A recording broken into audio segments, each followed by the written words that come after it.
Smoking causes cancer. Smoking kills. புகைப்பிடித்தல் புற்றுநோயை உண்டாக்கும் மற்றும் உயிரை கொல்லும். Liquor drinking is injurious to health. மது அருந்துவது ஆரோக்கியத்திற்கு தீங்கானது. Be safe, don't drink and drive. பாதுகாப்பாக இருங்கள். குடித்துவிட்டு வாகனம் ஓட்டாதீர்கள்.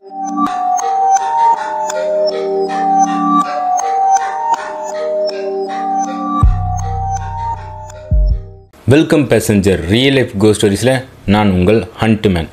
பொதுவாகவே இந்த நகர்ப்புறத்தில் வசிக்கிறது ரொம்பவே ஈஸிங்க. அந்த இடத்துல எந்த ஒரு அமானுஷ சம்பவங்களும் நடக்காது.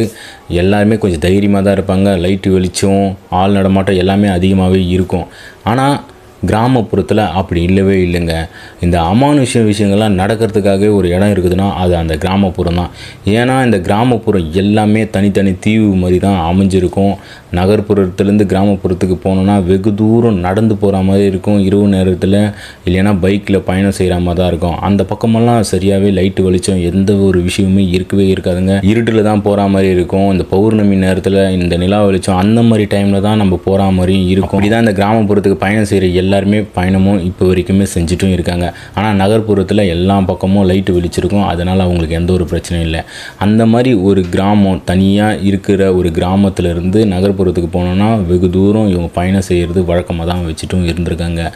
தன்னோட தம்பியை பார்க்குறதுக்காக வந்த இவங்க திடீர்னு ஒரு தேவைக்காக அந்த நகர்ப்புறத்துக்கும் இவங்க போயிட்டு வராங்க இரவு நேரத்தில். அப்படி போயிட்டு வரும்போது பயங்கரமான ஒரு அமானுஷ நிகழ்வும் ஏற்படுதுங்க இவங்க வாழ்க்கையில். கிட்டத்தட்ட மரணத்துக்கே இவங்க போயிட்டு வந்துட்டாங்கன்னு தான் சொல்லணும். அப்படியாப்பட்ட ஒரு அமானுஷ நிகழ்வு தான் இவங்களோட வாழ்க்கையிலும் நடந்திருக்கு. அது என்னன்னு இந்த கதையில் நம்ம முழுசாக பார்க்கலாங்க. கண்டிப்பாக இந்த சம்பவம் உங்களுக்கு ஒரு பயத்தை ஏற்படுத்தக்கூடும். அதில் எந்தவித சந்தேகமும் இல்லை. இந்த மாதிரியான திகில் சம்பவங்கள் உங்களது வாழ்க்கையில் நடந்தால் கீழே தெரியுது இந்த மின்னஞ்சலுக்கு நீங்கள் ஷேர் பண்ணலாம். ஒருவேளை மின்னஞ்சலில் டைப் பண்ணுறது உங்களுக்கு கஷ்டமாக இருந்துச்சுன்னா வாட்ஸ்அப் நம்பர் கொடுக்குறங்க, அதில் போய்ட்டு வாய்ஸ் நோட்டாக கூட நீங்கள் ஷேர் பண்ணலாம். இது வரைக்கும் நம்ம சேனலை நீங்கள் சப்ஸ்கிரைப் பண்ணாமல் ஃபஸ்ட்டு சப்ஸ்கிரைப் பண்ணிக்கோங்க. பக்கத்தில் இருக்கிற பெல் பட்டனை அழுத்திட்டிங்கன்னா வச்சுங்க, நம்ம போடுற இந்த மாதிரியான இன்ட்ரெஸ்டிங்கான திகில் வீடியோஸ் எல்லாமே உங்களுக்கு அப்டேட் ஆகிட்டே இருக்கும். ஸோ இப்போ வாங்க நம்ம வீடியோக்குள்ளே போகலாம்.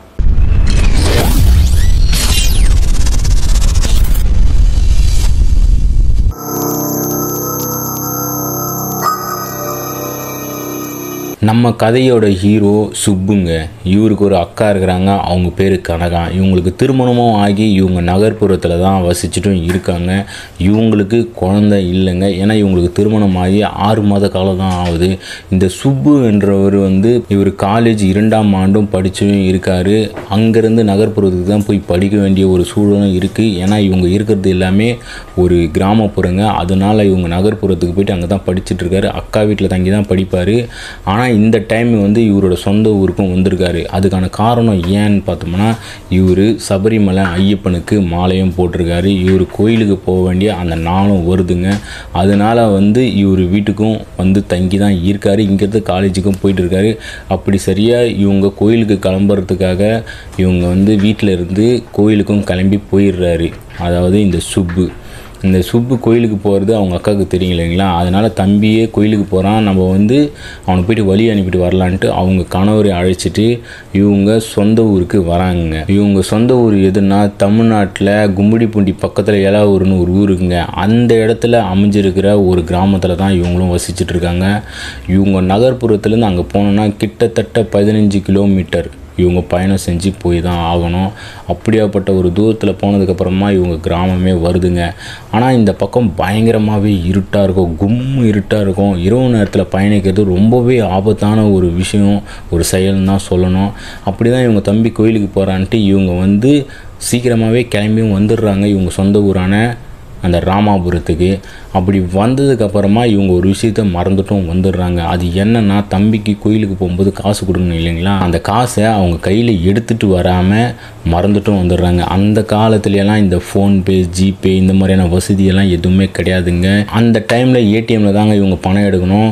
இவங்க மறந்துட்டும் வந்ததுனால வேறு வழியே இல்லை. மறுபடியும் இவங்க போயிட்டு பணம் எடுத்துகிட்டு வர ஒரு சூழல் தான் அன்றைக்கும் ஏற்படுது. அதாவது இந்த சுப்பு வீட்டிலேருந்து கிளம்பி கோயிலுக்கும் போயிடுறாருங்க. இருமுடி கட்டுவாங்க இல்லையா, அங்கே வந்து பொதுவாக ஒரு கோயிலில் தான் வச்சு கட்டுவாங்க. இவங்க போகிற நேரம் இருமுடியை வந்து நைட்டில் தான் கட்டுவாங்க. அந்த 4 மணி அளவில் தான் இவங்க சபரிமலைக்கும் கிளம்புவாங்க. அப்படி தான் அவங்க ஊரில் இருக்கிற எல்லாருமே போகிறது வழக்கமாகவே வச்சுட்டு இருந்திருக்காங்க.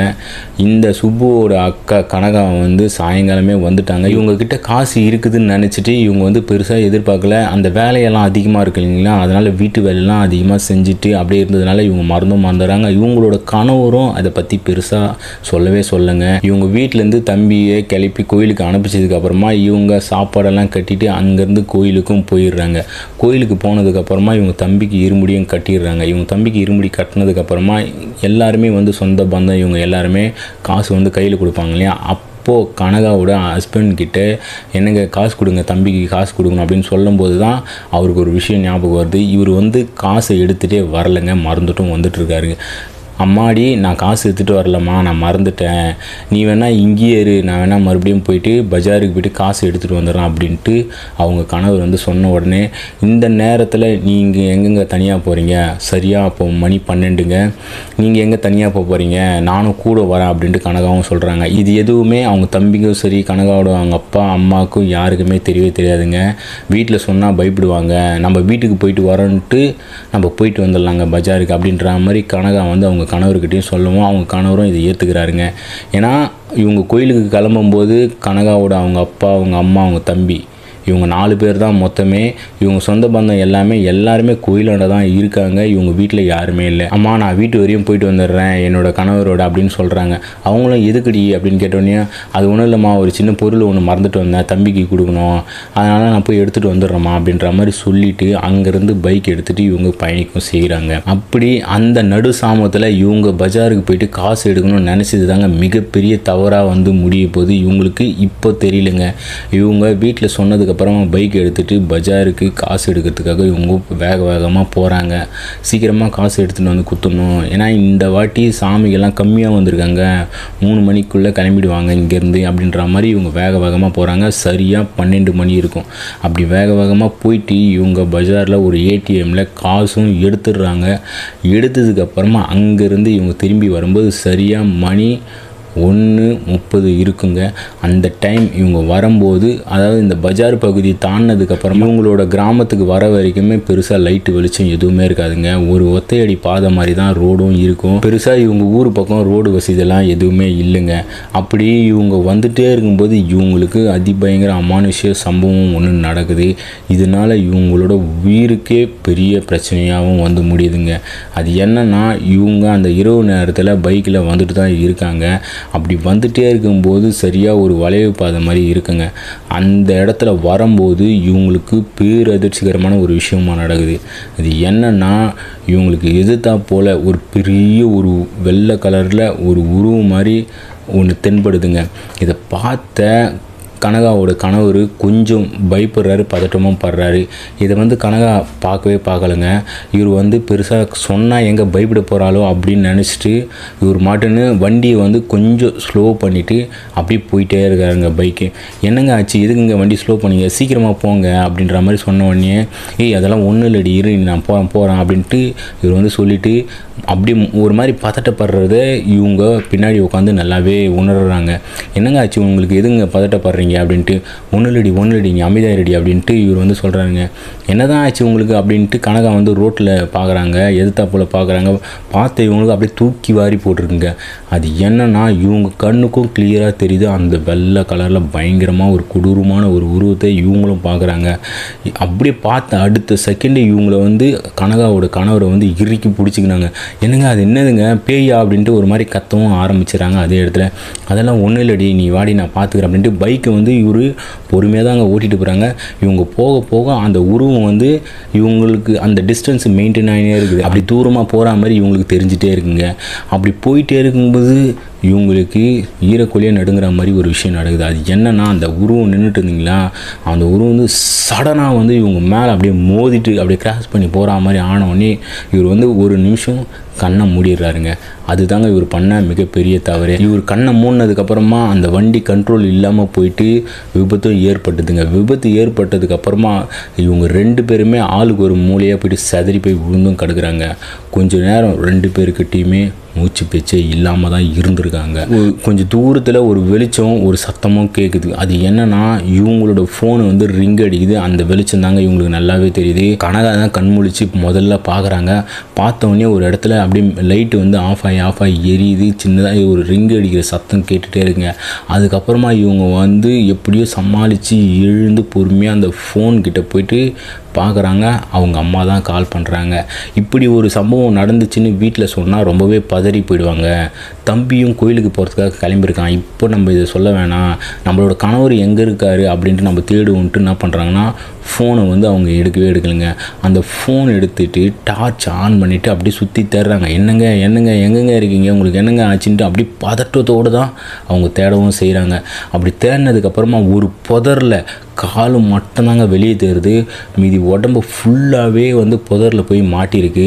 இவங்களோட பைக்கு விழுந்த உடனேவே ஃபுல்லாகவே ஆஃப் ஆகிட்டுருங்க. லைட்டு வெளிச்சம் கூட எதுவுமே தெரியல.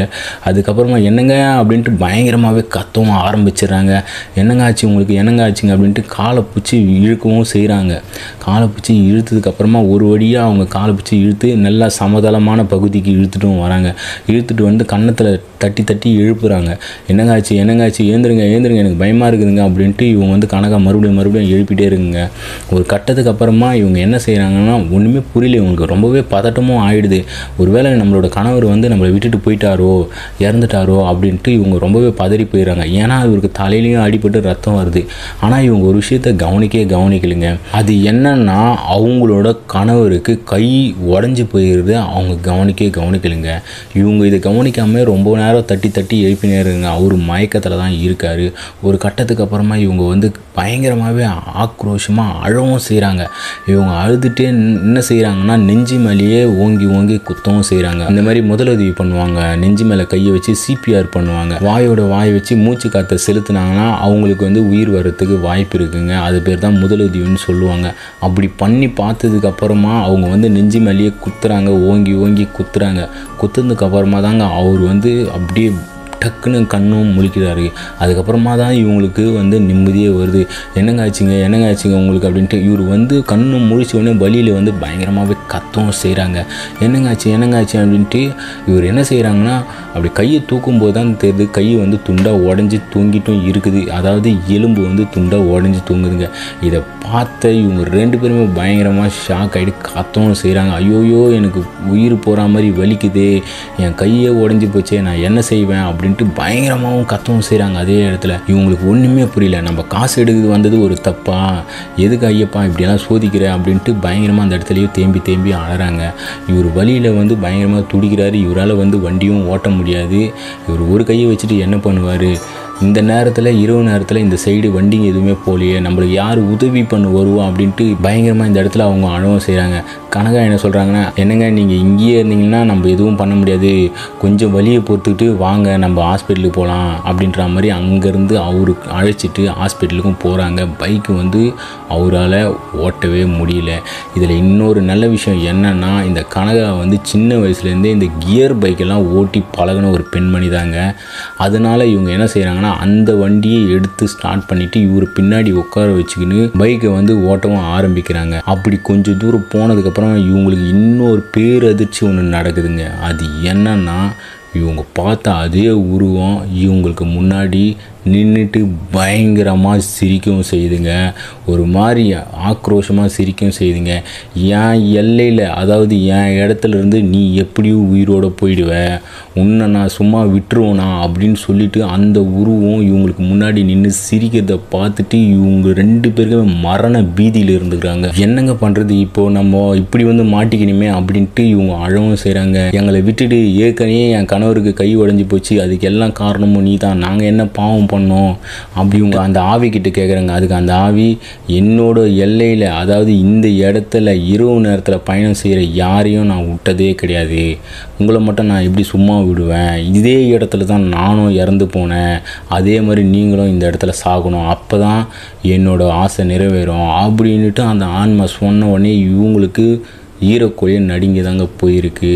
என்னடா இது தெரியாதத்தனமாக வந்து மாட்டிக்கணுமே, ஐயப்பா நீ எங்களை காப்பாற்றவே மாட்டியாப்பா, உன்னை நம்பி தானப்பா நாங்கள் வந்தோம் அப்படின்ட்டு ஒரு மாதிரி பயத்தில் உணர்ச்சி வசப்பட்டு கத்தவும் செய்கிறாங்க கனகா. இவர் கனகாவோட கணவருக்கு வலியால் துடிக்கவும் செய்கிறாருங்க. அவருக்கு என்ன பண்ணுறதுன்னு ஒன்றுமே புரியல. இந்த மாதிரி ஒரு நேரத்தில் ஒரு துஷ்ட ஆன்மா கிட்ட வந்து மாட்டிக்கிட்டுமே நம்மளுக்கு உதவி பண்ணுறது கூட யாருமே இல்லைன்னு 2 பேருமே அப்படியே ஒரு அதிர்ச்சியில் தான் அந்த இடத்துல வந்து அழுதுகிட்டே இருக்காங்க. இவங்க கண்ணு திறக்கிறதுக்குள்ளேயே ஒரு அதிசயமான ஒரு விஷயமும் நடக்குது. அது என்னன்னா, ஐயப்பனுக்கு மாலை போட்டிருந்த அவரோட தம்பி கொஞ்ச நேரத்தில் அந்த இடத்துல வந்து நிற்கிறாருங்க. இதை பார்த்து அவங்க 2 பேருக்குமே அப்படியே ஒரு மாதிரி ஷாக்கு தான். ஏன்னா இந்த இருட்டு நேரத்தில் இவன் எப்படி வந்தான், இவனுக்கு எப்படி இந்த இடத்துல நம்ம இருக்கிறோம் அப்படின்னு தெரிஞ்சுது அப்படின்ட்டு இவங்க பதறி போயிட்டு தான் பார்த்துட்டு இருக்காங்க அவங்க தம்பியை. அவர் வந்து நின்னதை பார்த்து இவங்க அப்படியே அதிர்ச்சியில் தான் உறைஞ்சும் போயிருக்காங்கங்க. ஏன்னா இந்த இடத்துல நம்ம இருக்கோன்ட்டு இவனுக்கு எப்படி தெரியும், இந்த நேரத்தில் சரியாக நம்மளுக்கு ஒரு பிரச்சனை வந்ததுன்னு இவன் எப்படி வந்தான் அப்படின்ட்டு இவங்க யோசிச்சுட்டு இருக்காங்க. அந்த நேரத்தில் வந்ததுக்கப்புறமா அவங்க தம்பி சுப்பு எதுவுமே பேசுகிறாங்க, அமைதியாக அப்படியே அப்படின்ட்டு ஒரு மாதிரியாக ஒரு சத்தமும் கொடுக்குறாருங்க. இவர் ஏய் அப்படின்னு ஒரு சத்தம் கொடுக்குறாரு. அந்த சத்தம் கேட்ட அடுத்த செகண்டு அந்த உருவம், அதாவது அந்த துஷ்ட ஆன்மா அந்த இடத்துல அப்படி காற்றா மறைஞ்சு போயிடுதுங்க. இதை பார்த்த இவங்க ஒரு நிமிஷம் பதறி தான் போயிடுறாங்க. அந்த இடத்துல கேட்குறாங்க, தம்பி நீ எப்படா இங்கே வந்த, டி சுப்பு நீ எப்படா வந்த, உனக்கு எப்படா தெரியும் இங்கே எங்களுக்கு ஒரு பிரச்சனை அப்படின்ட்டு இவங்க கேட்குறாங்க. அதெல்லாம் எனக்கு தெரியும், நீ எங்கே போன ஏன் போனன்ட்டு எல்லா விஷயமும் எனக்கு தெரியும், உனக்கு என்ன ஆக போகுதுன்னு எல்லாமே எனக்கு தெரியும், நான் உன் தம்பி சுப்பு கிடையாது அப்படின்னு அந்த இடத்துல சுப்பு வந்து சொல்கிறாருங்க. இது கேட்ட இவங்களுக்கு ஷாக்கு தான். அதுக்கப்புறம் சுப்பு வந்து எந்த ஒரு வார்த்தையுமே பேசலைங்க. முதல்ல நீ ஹாஸ்பிட்டலுக்கு போ, அவனை காப்பாற்று, மிச்சது எல்லாத்தையுமே நான் பார்த்துக்கிறேன் அப்படின்ட்டு அந்த இடத்துல சுப்பு வந்து சொல்கிறாருங்க. இவங்க வந்து நீ மட்டும் என்னடா பண்ண போகிற, நீயும் வாடா மாமா கூட போகலாம், நம்ம 3 பேரும் ஒன்றா போயிடலாம், நீ போ நான் வரேன் அப்படின்ட்டு வந்து கொஞ்சம் கோபமாகவே சொல்கிறாருங்க சுப்பு. இதை பார்த்த கனகா என்ன செய்கிறாங்கன்னா, சரி இங்கே இருக்கிறது சரியில்லை, நம்ம கிளம்பி போயிடலாம் அப்படின்ட்டு பைக் எடுத்துகிட்டு அவங்க வந்து ஹாஸ்பிட்டலுக்கும் போயிடுறாங்க. அதுக்கப்புறமா இந்த சுப்பு இந்த இடத்துல என்ன பண்ணாருன்னே தெரியலங்க. ஒரு 2 மணி நேரம் கழித்து அவங்க வீட்டில் இருந்து, அதாவது சுப்புவோட அவங்க அப்பா அவங்க அம்மா அவங்களோட உறவினர்கள் இவங்க அப்புறம் சுப்பு இவங்க எல்லாருமே வந்து கனகா போயிருக்க அந்த ஹாஸ்பிட்டலுக்கும் போய் சேர்றாங்க. ஏன்னா இவங்க நகர்ப்புறத்தில் இருக்கிறது ஒரே ஒரு ஹாஸ்பிட்டல் தான், அந்த ஹாஸ்பிட்டல் தான் போயிருப்பாங்க. அதனால் கரெக்டாக அந்த ஹாஸ்பிட்டலுக்கு போகிறாங்க. போனதுக்கப்புறமா சுப்பு ஒரு மாதிரியாகவே தான் இருக்கார். அந்த இடத்துல கனகா என்ன சொல்கிறாங்கன்னா, அவங்க அம்மா கிட்ட பயங்கரமாகவே அழகிறாங்க. நீ ஏண்டி எங்ககிட்ட பொய் சொன்ன, பொய் சொல்லிட்டு எதுக்கடி நீ போன அப்படின்னு கேட்கும்போது தான் சொல்கிறாங்க, தம்பிக்கு கோயிலுக்கு போகிறான் இல்லையம்மா, அதனால் காசு கொடுக்குறது எங்ககிட்ட காசு கையில் இல்லைம்மா, இந்த நேரத்தில் ஏடிஎம்க்கு போனோம், நீ சொன்னால் நீ வந்து அனுப்ப மாட்டே திட்டுவ, அதனால தான்மா உங்ககிட்ட சொல்லாமல் நாங்கள் 2 பேரும் போய் எடுத்துகிட்டு வந்தலான்னு போனோம். அப்படி போயிட்டு வர வழியில் பார்க்கக்கூடாத ஒரு விஷயத்தை பார்த்து அந்த இடத்துல எங்களுக்கு விபத்து ஏற்படுச்சு. கண்டிப்பாக தம்பியே வரலன்னா எங்களோட நிலைமையே நாங்கள் யோசிச்சு பார்த்தா அவ்வளோதாம்மா, இந்த இடத்துல நாங்கள் செத்து தாம்மா போயிருப்போம், அந்த துஷ்ட ஆன்மா எங்களை கொன்னே போட்டிருக்கோம் அப்படின்னு சொல்கிறாங்க. இதை கேட்ட அவங்க அம்மாவும் அப்பாவும் மற்றும் அவங்க உறவினர்கள் எல்லாமே பதறி போயிடறாங்க. நாங்கள் வந்துகிட்டே இருக்கும்போது ஒரு வளைவு பாதையில் ஒரு பெருசாக ஒரு உருவம் ஒன்று தென்பட்டுச்சுமா, அதுக்கப்புறம் தான் எங்களுக்கு ஒரு பயங்கரமான பதட்டமும் ஆயிடுச்சு. அந்த உருவம் வந்து எங்கள் மேலே மோதனதுக்கு அப்புறமா இவர் வந்து வண்டியை வந்து கண்ட்ரோல் இல்லாமல் கீழே விழுந்து பெரிய விபத்து ஏற்பட்டு இவருக்கு கையும் உடஞ்சி போச்சு. நாங்கள் வண்டியை எடுத்துகிட்டு இவர் ஹாஸ்பிட்டலுக்கு கூப்பிட்டு போகலான்ட்டு கிளம்பும்போது அந்த உருவம், அதாவது அந்த துஷ்ட ஆன்மா எங்கள் முன்னாடி வந்து இந்த இடத்துல இருந்து உங்களை உயிரோடு விட மாட்டேன் அப்படின்ற மாதிரி சொல்லிட்டு ஏளனமாக சிரிச்சுதுமா. திடீர்னு கண்ணை திறக்கிறதுக்குள்ளேயே தம்பி அந்த இடத்துல வந்து நிற்கிறாமா. தம்பி வந்ததுக்கப்புறம் அந்த உருவத்தை காணவே காணமா. அதுக்கப்புறம் என்ன நடந்துச்சுன்னு எங்களுக்கு தெரியவே தெரியல, இவன் ஹாஸ்பிட்டலுக்கு போக சொல்லிட்டா நாங்கள் வந்துட்டோம் அப்படின்ற மாதிரி அந்த இடத்துல கனகா வந்து சொல்கிறாங்க. இதை கேட்ட அவங்க எல்லாருமே ஷாக்கும் ஆயிடுறாங்க. இப்படி ஒரு விஷயம் நடந்துச்சா அப்படின்ட்டு இந்த இடத்துல கேட்டு ரொம்பவே பயந்தும் போயிடுறாங்க. இவங்களுக்கு ஒன்றுமே புரியல. ஏதோ அந்த கடவுள் புண்ணியத்தில் அந்த ஐயப்பன் புண்ணியத்தில் நீங்கள் இன்றைக்கி எந்த பிரச்சனையும் இல்லாமல் வந்துட்டீங்க, நல்ல வேலை கை உடைஞ்சதோ பரவாயில்ல, அது எதுவும் பெருசாகாது, நம்ம கட்டு போட்டு சரி பண்ணிக்கலாம், உயிர் போயிருந்தால் என்ன பண்ணுறது, இனிமேல் இந்த மாதிரியெல்லாம் பண்ணாதடி அப்படின்ட்டு அவங்க அம்மா வந்து சொல்லணும். இனிமேல் நான் ஏம்மா இந்த ஊர் பக்கம் வரப்பேன், நான் இந்த பக்கமே வர மாட்டேன், எது வந்தாலும் பகல் டைம்லேயே வந்து போயிடுறேன் அப்படின்ற மாதிரி அந்த இடத்துல சொல்லிட்டு ரொம்பவே வருத்தப்பட்டு நிற்கிறாங்க. அப்படி அந்த வளைவு பாதையில் இருந்த அந்த ஆன்மா பெண்ணா ஆனா, அது யார், எப்படி இறந்தாங்க, ஏன் அந்த இடத்துல இருக்குது அப்படின்றத பற்றியெல்லாம் இவங்க விசாரிக்கவும் ஆரம்பித்தாங்க. ஹாஸ்பிட்டல்லேருந்து இவங்க டிஸ்சார்ஜ் ஆகி வீட்டுக்கு போனதுக்கப்புறமா அந்த பக்கத்து ஊரில் அந்த சம்பவம் நடந்த இடத்து பக்கத்தில் ஒரு சில வீடுகளும் இருந்துச்சு. அந்த வீட்டுக்கிட்ட போயிட்டு விசாரிச்சதுக்கப்புறம் தான் இவங்களுக்கு பயங்கரமான ஒரு விஷயமும் தெரிய வருதுங்க. அது அது என்னன்னா, இதே மாதிரி நைட்டு இரவு நேரத்தில் அம்மா பையன் 2 பேர் பைக்கில் வந்து போயிருக்காங்க. ஏதோ ஒரு கெட்ட சக்தியால் இவங்களுக்கு ஒரு பிரச்சனை ஏற்பட்டு அங்கேயே விபத்து ஏற்பட்டு அதில் அவங்க அம்மா வந்து இறந்தும் போயிருக்காங்க. அந்த பையன் கோமா ஸ்டேஜுக்கும் போயிருக்கான். சரியாக 1 மாதத்துக்கு அப்புறம் தான் அவன் ரிக்கவரும் ஆயிருக்காங்க. அவங்க அப்பா, அவங்க சொந்தக்காரங்க இவங்க எல்லாமே அந்த பையன்கிட்ட கேட்கும்போது தான் அந்த விஷயத்த சொல்கிறான். இந்த மாதிரி நாங்கள் நைட்டு வந்து அம்மாவை கூட்டிகிட்டு வந்துகிட்டே இருந்தேன், ஹாஸ்பிட்டலில் போயிட்டு அவங்களுக்கு உடம்பு சரியில்லைன்னு கூப்பிட்டு வந்துன்னு இருந்தேன். வரும்போது இந்த இடத்துல வந்து திடீர்னு ஏதோ ஒரு உருவம் மாதிரி எனக்கு தென்பட்டுது. நான் ரொம்பவே பதறி போயிட்டேன். அது வந்து எங்கள் மேலே மோதுற மாதிரி வந்துச்சு. அதுக்கப்புறமா எனக்கு என்ன ஆச்சுன்னு தெரியல. நாங்கள் வந்து ஆக்சிடெண்ட் ஆகிட்டு மறுநாள் காலையில் ஹாஸ்பிட்டலில் இருக்கிறோம். அது மட்டும் தான் எனக்கு தெரியும் அப்படின்ற மாதிரி அந்த இடத்துல அந்த பையனும் சொல்லியிருக்காங்க. அதுக்கப்புறமா அந்த இடத்துல பல அமானுஷமான விஷயங்கள் வந்து தொடர்ச்சியாக நடந்துகிட்டே இருக்குது. இரவு நேரத்தில் அந்த பக்கம் போனால் கண்டிப்பாக போகிற யாருக்காச்சும் ஒருத்தருக்கு அடிப்படும், பயங்கரமான ஆக்சிடெண்ட் ஆகும், ஏன் உயிரே கூட போகுங்க. அந்த மாதிரியான சில நிகழ்வுகள்லாம் அந்த பக்கம் நடந்திருக்கு. அதாவது கனகாவோட வீட்டு ஆட்களுக்கு யாருக்குமே தெரியவே தெரியாதுங்க. இதை பற்றி யாருக்கும் தெரியாத அளவுக்கு அந்த சைடு இருக்கிற ஒரு சில பேர் வந்து இதை மூடி மறைச்சிட்டு இருக்காங்க. யாருக்கிட்டையுமே பெருசாக சொல்லாமே விட்டுட்டு இருக்காங்க.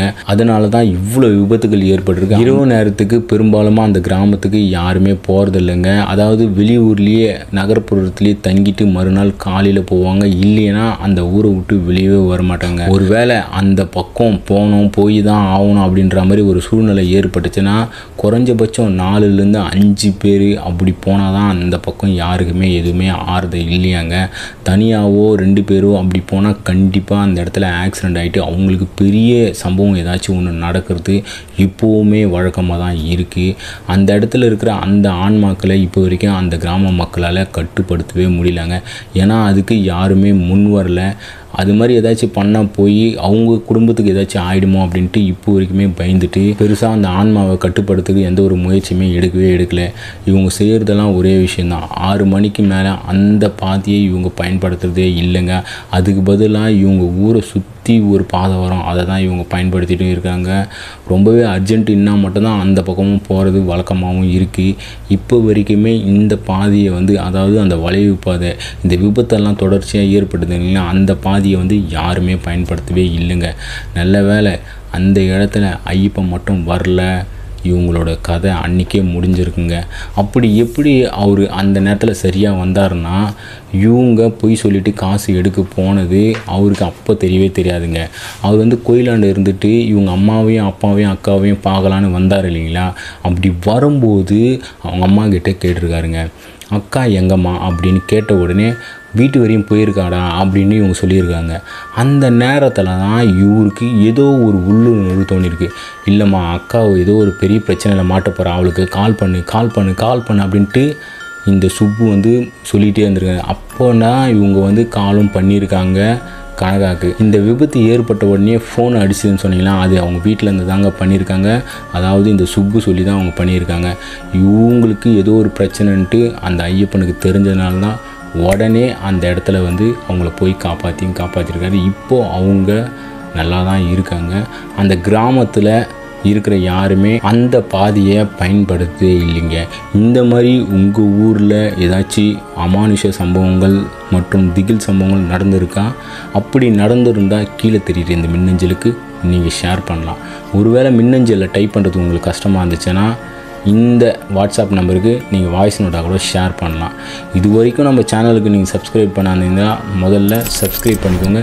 பக்கத்தில் இருக்கிற பெல் பட்டன் அழுத்திட்டு நோட்டிஃபிகேஷன் ஆன் கொடுத்தீங்கன்னா நம்ம போடுற இந்த மாதிரியான திகில் கண்டென்ட் எல்லாமே உங்களுக்கு அப்டேட் ஆகிட்டே இருக்கும். இந்த கதையிலேருந்து நான் சொல்கிற ஒரே ஒரு விஷயந்தாங்க. அது என்னென்னா, ஏற்கனவே நிறைய கதைகள் நம்ம பார்த்துருக்கோம். அதில் எல்லாமே இரவு நேரத்தில் தனியாக பயணம் செய்கிறவங்களுக்கு தான் இந்த மாதிரியான அமானுஷ விஷயங்கள்லாம் பயங்கரமாகவே நடந்துகிட்டு இருக்குது. அதனால் இரவு நேரத்தில் நீங்கள் பயணம் செய்கிறத தவிர்க்கணும். நகர்ப்புறத்தில் இருக்கிற மாதிரி நம்ம கிராமப்புறத்தில் இருக்கவே முடியாதுங்க. ஏன்னா அந்த சைடு வந்து பயங்கரமான இந்த அமானுஷ விஷயங்கள்லாம் நடந்துகிட்டே இருக்கும். அது எல்லாருக்குமே தெரியும். அதனால் நீங்கள் வந்து ரொம்ப எமர்ஜென்சியாக இருந்தால் கூட தனியாக மட்டும் தயவு செஞ்சு போகாதீங்க. ஒரு 2 பேர் 3 பேரோட போங்க. அப்போ தான் உங்களுக்கு உயிருக்கு சேஃபாக இருக்க முடியும். ஸோ இந்த வீடியோ பார்க்குற எல்லாருக்குமே ஒரு விஷயத்த நான் பகிர்ந்துக்கணும்னு நினைக்கிறேன். அது என்னென்னா, நம்ம வீடியோவை வந்து நிறைய பேர் பார்க்குறீங்க. ஆனால் சப்ஸ்கிரைப் மட்டும் பண்ணவே மாட்டேங்க சேனலை. நீங்கள் சப்ஸ்கிரைப் பண்ணிவிட்டு லைக் பண்ணிங்கன்னா தான் எனக்கு கொஞ்சம் மோட்டிவேஷனாக இருக்கும். அப்போ தான் என்னால் வந்து அடுத்தடுத்து வீடியோஸ் வந்து போட்டுகிட்டே இருக்கும். ஸோ இதே மாதிரி திகில் கண்டென்ட்டில் உங்களை நான் சந்திக்கும் வரை நான் உங்கள் ஹண்ட் மேன்.